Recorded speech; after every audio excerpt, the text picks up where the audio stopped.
Aya Studio.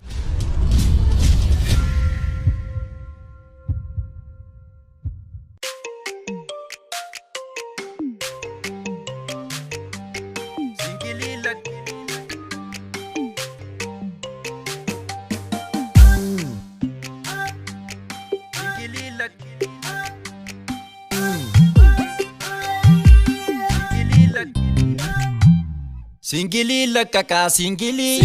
singili lakaka singili idili sinkabu idiri singili lakaka singili idili sinkabu idiri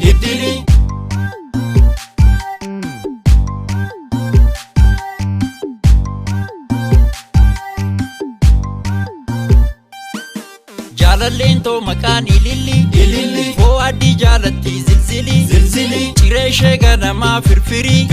Kibsi sargenjetu kikili Udashani dugdi singili Mana simbonti ya chugara lukisa misiri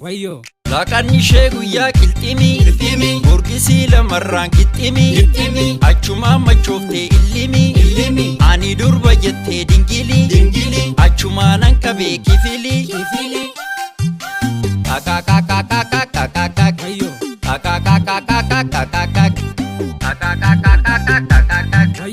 Arake na fere dabili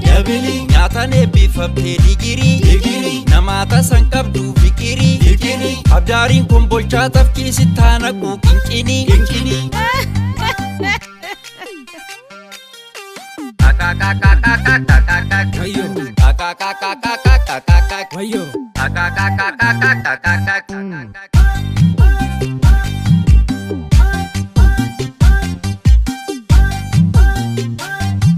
Sabbatan jalqabe dawalu Bidadheetan dhufe baqalu Afeerun barbaade shakkalu Nititi ya dhoksee taaddalu Kuma laman fite kaffalu Kana laaqubsanii Ammana baddalu Wayyo maanan jedha gaafanta Wayyo maanan jedha gaafanta Wayyo maanan jedha gaafanta Wayyo maanan jedha gaafangad Wayyo maanan jedha gaafangad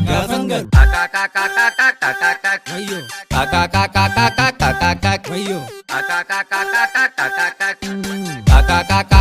gaafangad Wayyo Wayyo maanan jedha gaafangad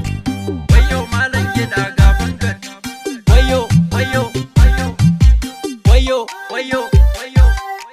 Wayyo maanan jedha gaafangad Wayyo maanan jedha gaafangad Aya Studio.